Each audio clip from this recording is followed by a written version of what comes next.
Hello students. अपन journey to the end of the earth पढ़ रहे थे, उसका एक पार्ट है वो पढ़ चुके हैं। लास्ट जो अपन ने पढ़ा था वो गोंडवाना के बारे में पढ़ा था। गोंडवाना जिसके बारे में अपन पढ़ रहे थे कि गोंडवाना क्या है, एक जाइंट अमालगेमेटेड साउदर्न सुपर कॉन्टिनेंट यानी कि था। और ये 500 मिलियन ईयर्स तक क्या करता है, थ्राइव फला फूला। और बाद में क्या होता है, जब डायनासोर वाइप आउट होने लगे और एज ऑफ मेमल्स है वो डेवलप होने लगी, विकसित होने लगी, तो यही जो गोंडवाना था इसको फोर्स किया गया सेपरेट इनटू कंट्रीज, कंट्री में बंटने के लिए। और आज उसके बाद में इसने किसका रूप ले लिया, जो ग्लोब आज हम देखते हैं उसका रूप ले लिया। अब इसके बाद अपन अगला पार्ट पढ़ने जा रहे हैं। अब देखिए इसके आगे का पार्ट कि टू विजिट अंटार्कटिका, कि अंटार्कटिका विजिट करना नाउ अब इज टू ए पार्ट बन चुका है ऑफ दैट हिस्ट्री, उस इतिहास का।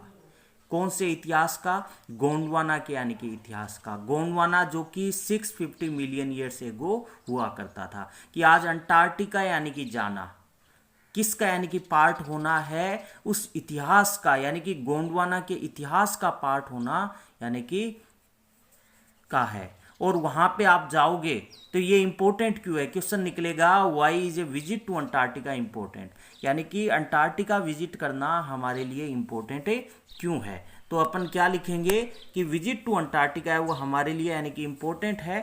किसके लिए? एक तो क्या है टू विजिट टू अंटार्कटिका, क्या है, is to be a part होना है ऑफ दैट हिस्ट्री, उस इतिहास का हिस्सा बनना है।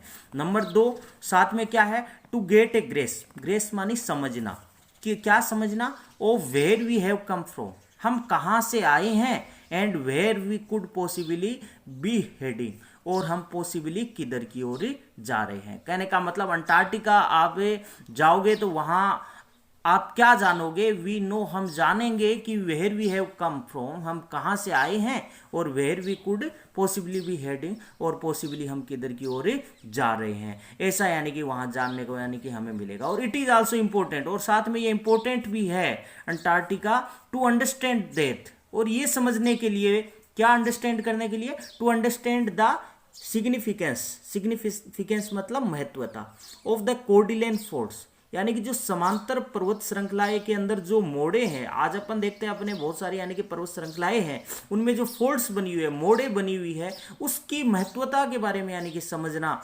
वहाँ यानी कि जाने के लिए यानी कि जाओगे तो आप यानी कि समझ सकते हो उसकी क्या महत्वता है। And pre Cambrian granite silt, और प्री कैम्ब्रियन और पूर्व यानी कि जो भौमिक यानी जो युग है उसमें जो ग्रेनाइट जो सिल्ड है, ग्रेनाइट का जो कवच है, उसकी यानी महत्वता के बारे में समझने के लिए भी यानी कि ये स्थान उपयुक्त है। प्री कैम्ब्रियन कौन सा होता है? प्री भौमिक युग वो होता है जिसके अंदर अपन को ये पता चलता है कि हिमालय का निर्माण कैसे हुआ, महाद्वीपों का निर्माण कैसे हुआ।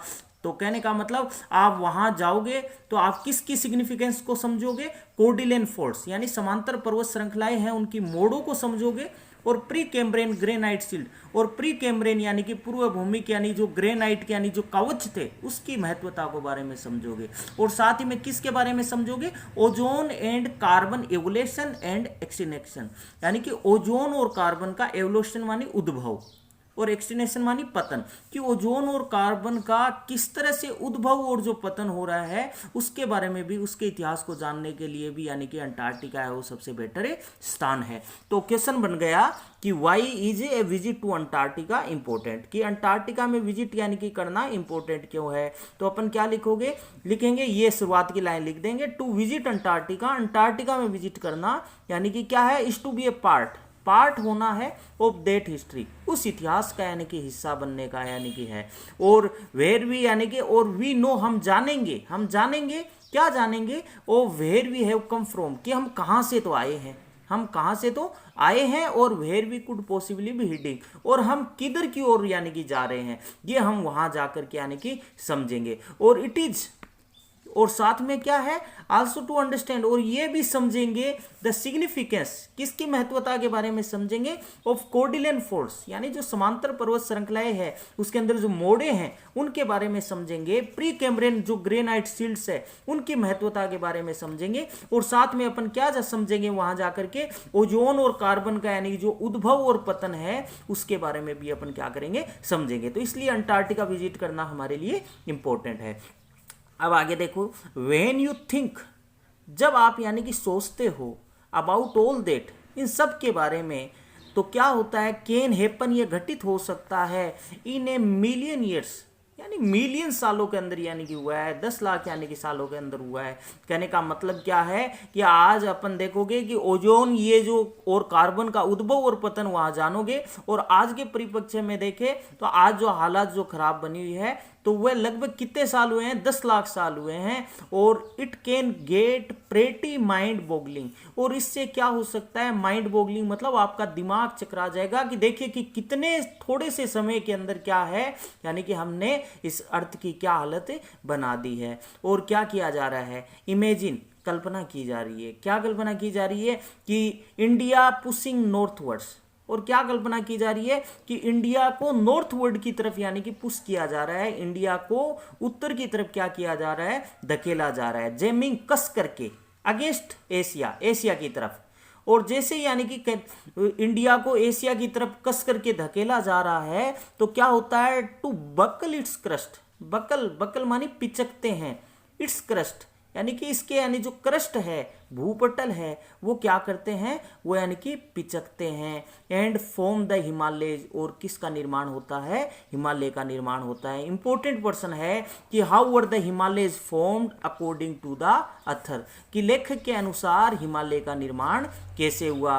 तो अपन क्या लिखेंगे कि हिमालयज वर फॉर्म्ड, हिमालय का निर्माण हुआ बाय ए ब्रेक, यानी कि किस में break, by a break in Gondwana, यानी कि गोंडवाना के अंदर यानी कि ब्रेक हुआ, उसके कारण क्या है, यानी कि क्या है, हिमालय का निर्माण हुआ।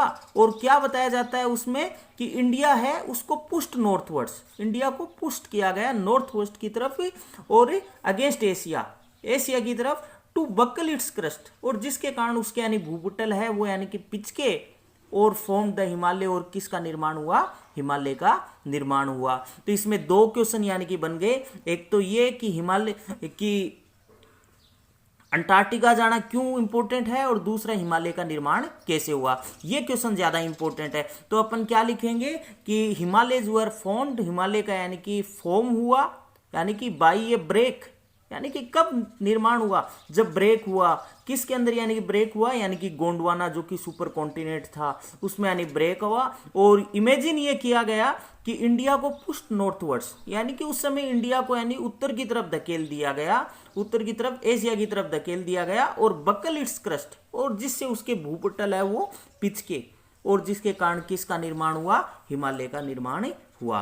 तो कहने का मतलब क्या है, पहले अपन बात कर रहे थे कि गोंडवाना एक यानी भूभाग था, और ये प्रेजेंट डे जो अंटार्कटिका है उसके यानी कि चारों तरफ यानी कि ये फैला हुआ था। और बाद में क्या हुआ, इस गोंडवाना को यानी फोर्स किया गया अलग अलग यानी कि कंट्री में यानी कि बंटने के लिए। जब गोंडवाना को फोर्स किया गया तो क्या किया जाता है कि इंडिया है उसको यानी कि पुश कर दिया गया, इंडिया को यानी कि किसको तरफ, उत्तर की तरफ, जैमिंग कस करके अगेंस्ट एशिया, यानी कि उत्तर की तरफ जो कि क्या था, एशिया, उसकी तरफ बक्कल इट्स क्रस्ट, और इसके यानी जो क्रस्ट थे यानी भूपटल थे वो पिचके, मतलब इंडिया को यानी कि धकेला गया तो इंडिया के यानी जो भूपटल थे वो पिचके, और उसके कारण क्या हुआ, हिमालय का निर्माण हुआ। ये एक मान्यता है। और साथ में क्या है वहां पे, साउथ अमेरिका जो वहां पे था, और साउथ अमेरिका ड्रिफ्टिंग ऑफ, और जैसे यानी कि क्या है, इंडिया है वो तो उत्तर की तरफ आ गया और हिमालय का निर्माण हुआ, और साउथ अमेरिका है और ड्रिफ्टिंग ऑफ यानी खिसक करके टू ज्वाइन नॉर्थ अमेरिका, यानी किसको ज्वाइन कर लिया, नॉर्थ अमेरिका को, यानी कि उत्तरी अमेरिका को क्या कर लिया, ज्वाइन कर लिया। और ओपनिंग अप, और जैसे ये कहने का मतलब क्या है, साउथ अमेरिका खिसक करके नॉर्थ अमेरिका की तरफ चला गया, और वह ओपनिंग अप किसको खोलते हुए, द ड्रेक पैसेज, यानी कि ड्रेक यानी एक गलियार है, जलधारा है एक, उसको यानी कि खोलते हुए। तो क्या है ड्रेक पैसेज, ये जो है ये किसके बीच है, यानी कि ये जो साउथ अमेरिका और अंटार्कटिका के बीच क्या है, एक जल का यानी कि समुद्र है, उसको ड्रेक पैसेज यानी कि बोला गया है। तो साउथ अमेरिका है वो क्या हुआ, यानी उस यानी कि ब्रेक के कारण यानी कि गोंडवाना टूटा, तो वो ड्रिफ्टिंग ऑफ यानी वो खिसक करके ज्वाइन नॉर्थ अमेरिका को यानी ज्वाइन कर लिया। और जब वो नॉर्थ अमेरिका को यानी कि ज्वाइन यानी कि किया, तो उन्होंने क्या किया, अपना जो ड्रेक पैसेज था, ड्रेक यानी कि जो मार्ग था यानी नाला था, उसको ओपनिंग खोलते हुए टू क्रिएट, उसने क्रिएट किया एक कोल्ड ठंडी सर्कमपोलर यानी करंट, यानी कि क्या, यानी कि कोल्ड सर्कमपोलर करंट मतलब ठंडी ध्रुव चक्रीय धारा है, उसका निर्माण किया, जिसके कारण क्या है कीपिंग अंटार्कटिका फ्रीज्ड, अंटार्कटिका वहां जमा रह गया, डिसोलेट एकदम निर्जन रह गया, at the bottom of the world के एकदम नीचे नीचे। तो क्वेश्चन ये निकलेगा कि why did Antarctica remain frozen, कि अंटार्कटिका है वो फ्रोजन क्यों रह गया। तो अपन क्या कहेंगे कि साउथ अमेरिका है क्या है कि जैसे यानी कि गोंडवाना में क्या हुआ, ब्रेक आया, तो क्या होता है यानी कि वह टूटता है, सेपरेट होता है अलग अलग कंट्री में। तो साउथ अमेरिका है वो क्या हुआ, यानी ड्रिफ्टेड टू ज्वाइन यानी खिसक करके नॉर्थ अमेरिका को ज्वाइन कर लिया, और किसको ओपनिंग करते हुए, ड्रेक पैसेज यानी जो ड्रेक गलियारा है उसको ज्वाइन करते हुए।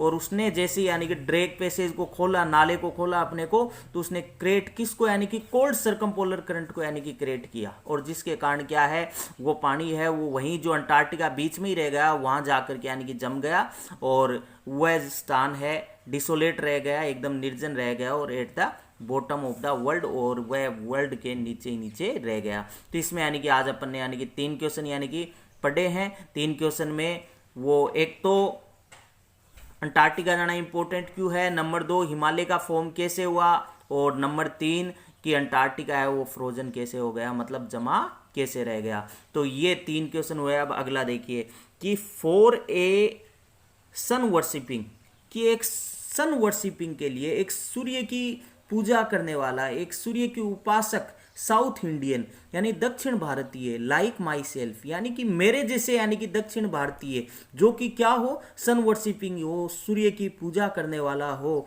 2 वीक्स 2 सप्ताह इन ए पैलेस, एक ऐसे स्थान वेयर 90% जहां पे क्या हो, 90% क्या हो of the earth total ice volumes हो, यानी कि पृथ्वी की टोटल बर्फ की वॉल्यूम क्या हो, स्टोर हो, इज ए चिलिंग प्रोस्पेक्ट, वह उसे कैसे यानी प्रोस्पेक्ट लगेगी, यानी प्रोस्पेक्ट मानी संभावना, चिलिंग मानी कंपी की यानी कि संभावना लगेगी। कहने का मतलब हम क्या है, हम यानी कि साउथ इंडियन यानी कि व्यक्ति है जो कि क्या है, सूर्य के उपासक है, सूर्य की पूजा करने वाले हैं, कि एक दिन भी अगर सूर्य यानी कि नहीं निकलता है तो हम टेंशन में आ जाते हैं। तो क्या है कि मेरा जैसा यानी कि एक साउथ इंडियन जो कि क्या है सन वर्शिपिंग है। अगर ये कहा जाए आप मेरे जैसे को कि आपको 2 सप्ताह कहाँ रहना है, एक ऐसी जगह पे रहना है जहां पे अर्थ की यानी कि जो टोटल आइस वॉल्यूम है वो उनकी 90% आइस वॉल्यूम वहां स्टोर है। तो मेरे को कहने का मतलब वहां जाने पर तो मेरे को यानी कि चिलिंग यानी कि फील होगा, लेकिन मेरे को यहाँ बैठे बैठे यानी कि मैं कल्पना में क्या करने लग जाऊंगा, कांपने लग जाऊंगा। Not just for circulatory and metabolic function यानी कि but also for the imagination. कहने का मतलब क्या है, ये जो चिलिंग प्रोस्पेक्ट है, कंपी की यानी जो संभावना है, न केवल यानी मेरे ब्लड सर्कुलेशन और मेटाबॉलिक के अंदर यानी कि होगा, बल्कि मेरी इमेजिनेशन के अंदर, मतलब मैं सोचने मात्र से यानी कि कांप जाऊंगा कि वहां 90% यानी जहां पे आज बर्फ है मैं कैसे रह पाऊंगा, वहां कितनी ज्यादा यानी कि सर्दी पड़ रही होगी। तो ऐसे बताया गया है। और वह क्या बता रही है कि it is like walking into A giant ping pong ball, और वहां पे यानी कि कैसा यानी कि फील होता है, इट इज लाइक ये ऐसा लगता है जैसे कि यानी कि वो चल रही है इनटू ए जाइंट, एक विशाल पिंग पोंग बॉल की भांति चल रही है, टेबल टेनिस की यानी जो बॉल यानी चलती है उसके भांति, यानी कि उसे बर्फ के ऊपर चलने के समान लगता है, जो कि डिवाइड ऑफ मानी के रहित ऑफ एनी ह्यूमन मार्क्स, यानी अंटार्कटिका एक ऐसा स्थान है जहां पे कोई ह्यूमन मार्क्स नहीं है, मतलब कोई मनुष्य का निशान नहीं है, वहां पे ह्यूमन बींग्स है वो नहीं रहते हैं। तो ये जो लाइनें हैं वो क्या कर सकते हो आप, अंटार्कटिका की विशेषता के अंदर लिख सकते हो कि अंटार्कटिका के अंदर क्या है। तो वह स्थान devoid of any human marks है, नो ट्रीज, वहां कोई पेड़ नहीं है, नो बिलबोर्ड्स, कोई बिलबोर्ड नहीं है, कोई विज्ञान पट नहीं है, कोई बिल्डिंग नहीं है, और आप क्या करोगे, यू लूज, आप खो देते हो ऑल अर्थली, यानी कि जो भी अर्थली सेंस है, यानी सांसारिक यानी जो बोध है, पर्सपेक्टिव एंड टाइम हेयर, मतलब अर्थ से संबंधित, अर्थ के परिप्रेक्ष्य में और समय के बारे में जो भी आपका सेंस है वो आप सब के सब लूज कर देते हो। ऐसा क्यों, क्वेश्चन भी निकलेगा, व्हाई डू यू लूज, आप क्यों लूज कर देते हो ऑल अर्थली सेंस, यानी कि जो भी अर्थली सेंस है, समझ है पृथ्वी के बारे में, उसके परिप्रेक्ष्य में और समय के बारे में, वो अंटार्कटिका में क्यों लूज कर देते हो। तो अपन क्या है इसका क्या लिखेंगे कि हम यानी कि लूज कर देते हैं अर्थली सेंस, यानी कि अर्थली ज्ञान यानी लूज कर देते हैं, किसके पर्सपेक्ट में, अर्थ के यानी कि संबंध में और टाइम के संबंध में। क्यों, यानी कि हम कहने का मतलब अंटार्कटिका आप जाओगे तो वहां पे अर्थ की यानी कि कोई समझ नहीं रहेगी, आपको पता ही नहीं चलेगा कि यानी कि कब सुबह होती है और कब शाम होती है। कहने का मतलब वहां नए तो क्या है, ह्यूमन मार्क्स है, आपको कोई अर्थली सेंस का अनुभव नहीं होगा, नए ट्रीज है वहां पे, नए बिलबोर्ड है। कहने का मतलब वहां पे 24 आवर्स यानी कि दिन है वो चलता रहता है, वहां पे क्या नहीं होता है, वहां रात नहीं होती है। और क्या बताया गया है, वहां का द विजुअल स्केल, वहां का जो दृश्य पैमाना है वो क्या है, फ्रॉम माइक्रोस्कोपिक टू माइटी, यानी कि वहां का जो दृश्य पैमाना है वो माइक्रोस्कोपिक मतलब अति सूक्ष्म से लेकर माइटी मतलब विशालतम है। मतलब वहां पर आपको छोटी से छोटी यानी चीज से लेकर के बड़ी से बड़ी चीजें आपको अंटार्कटिका में देखने को मिल सकती है। जैसे यानी मेजेज है, मच्छर से लेकर के माइट्स, छोटे छोटे जो कीट है, उससे लेकर के टू ब्लू व्हेल्स तक वहां पे आपको यानी कि मिल जाएगी। मतलब वहां का यानी विजुअल स्केल कैसा है, यानी माइक्रोस्कोपिक टू माइटी, सूक्ष्म अति सूक्ष्म से लेकर के विशालतम है। और कहने का मतलब क्या है, वहां मच्छर और कीट से लेकर के छोटा सा छोटा यानी कीटाणु होता है, उससे लेकर के ब्लू व्हेल जो मछली है बड़ी से बड़ी, वहां तक आपको देखने के मिल जाएगी। एंड आइसबर्ग, और वहां के जो आइसबर्ग है, हिमखंड है, बर्फ के जो पहाड़ है, वो एज बिग, उतने बड़े हैं एज कंट्री, जितना कि एक देश होता है। मतलब वहां के आइसबर्ग है, हिमखंड है, वो एक देश के यानी कि जितने बड़े यानी है। द लार्जेस्ट रिकॉर्ड, सबसे बड़ा जो रिकॉर्ड है, was the size of Belgium, वो किस साइज का है, एक बेल्जियम जो देश है उसके साइज का यानी कि क्या है, वहां पे आइसबर्ग है। तो कहने का मतलब वहां पे विजुअल स्केल क्या है, माइक्रोस्कोपिक टू माइटी है। और डेज है, दिन है, वो गो ऑन एंड ऑन, दिन चलता रहता है। मतलब क्या है, वहां पर दिन है 24 आवर्स चलता रहता है, नाइट नहीं होती है। इन सरिल 24 यानी कि क्या है, वह असंगत लिए हुए ऑस्ट्रल समर लाइट, यानी कि दक्षिण यानी कि ग्रीष्मय लाइट के अंदर। एंड यूबिक्विट्स साइलेंस, और वहां पे आपको क्या मिलेगी, यूबिक्विट साइलेंस मिलेगी, सर्वव्यापी शांति मिलेगी। कहने का मतलब वहां किसी प्रकार का शोर शराबा नहीं मिलेगा, यूबिक्विट साइलेंस, सर्वव्यापी साइलेंस मिलेगी। और साथ क्या मिलेगा, इंटरप्ट ओनली बाय द, और वह जो शांति है वो केवल इंटरप्ट किससे होती है, ओनली बाय द अकेजनल, कभी कभार, एवलेंस मानी हिमस्खलन होना, बर्फ का पिघलना, गिरना, कभी कभार जो हिमस्खलन होता है, या काविंग, काविंग मतलब जो बर्फ है वो टूटती है, बर्फ की शीट, उसके कारण क्या है, वो शांति है। यूबिक्विट्स जो साइलेंस है वो यानी कि भंग होती है, वरना वहां पे सर्वव्यापी साइलेंस है वो छाई रहती है। और क्या है, साथ के अंदर ये कॉन्सेक्रेट्स द पैलेस, कॉन्सिक्रेट मानी होली, पवित्र, और ये जो सर्वव्यापी शांति है वो इस स्थान को कॉन्सिक्रेट, होली बना देती है, पवित्र बना देती है। तो और आगे क्या बताया गया है, इट इज एन एमरेशन, या आपकी तल्लीनता होगी, खो जाना होगा, देट विल फोर्स यू, या आपको फोर्स करेगी, टू प्लेस योर सेल्फ, अपने आप को प्लेस रखने में, in the contest of the earth geological history, यानी कि अर्थ के जो भूगर्भीय इतिहास है उसके संदर्भ में रखने के लिए आपको विवश करेगी। और एंड फॉर ह्यूमन्स, और ह्यूमन के लिए द प्रोग्नोसिस है, पूर्वानुमान है, यहाँ पे अच्छा नहीं है, मतलब यहाँ ह्यूमन आएंगे इनके लिए यानी कि पूर्वानुमान क्या नहीं है, अच्छा नहीं है। तो इस तरह से अपन ने क्या किया इसमें, यानी कि आज 3 पार्ट यानी कि 2 पैराग्राफ पढ़ा। पहला तो ये अंटार्कटिका विजिट करना क्यों इंपॉर्टेंट है, तो इसके अंदर आप क्या लिखोगे, यानी कि अंटार्कटिका विजिट करना इंपॉर्टेंट है, यानी कि एक तो टू गेट ए ग्रेस्प, यानी कि ये समझना कि where we have come from, हम कहाँ से आए और किधर की ओर हमें जाएंगे। और साथ ही में इट इज टू अंडरस्टैंड, ये समझना सिग्निफिकेंस ऑफ कॉर्डिलियन फोर्स, यानी समांतर पर्वत श्रृंखला है उसकी महत्वता, प्री कैम्ब्रियन ग्रेनाइट शिल्ड के बारे में, और ओजोन और कार्बन का उद्भव और पतन के बारे में समझना। अगला, हिमालय का निर्माण कैसे हुआ। और तीसरा प्रश्न कि अंटार्कटिका फ्रोजन क्यों हो गया। और अगला कि हम यानी अंटार्कटिका जाने के बाद यानी कि एकदम से अर्थली सेंस है वो क्यों खो जाते हैं। तो ये 3-4 क्वेश्चन बन रहे हैं, तो इसको अच्छी तरह से यानी कि लर्न करना। वीडियो को बार बार वॉच करोगे तभी आपके ये समझ में आएगा। ये लाइनें हैं, चैप्टर है थोड़ा हार्ड है, इसलिए यानी कि ज़रूरत यह है कि आप ध्यान से इस चैप्टर को यानी कि पढ़े। Thank you.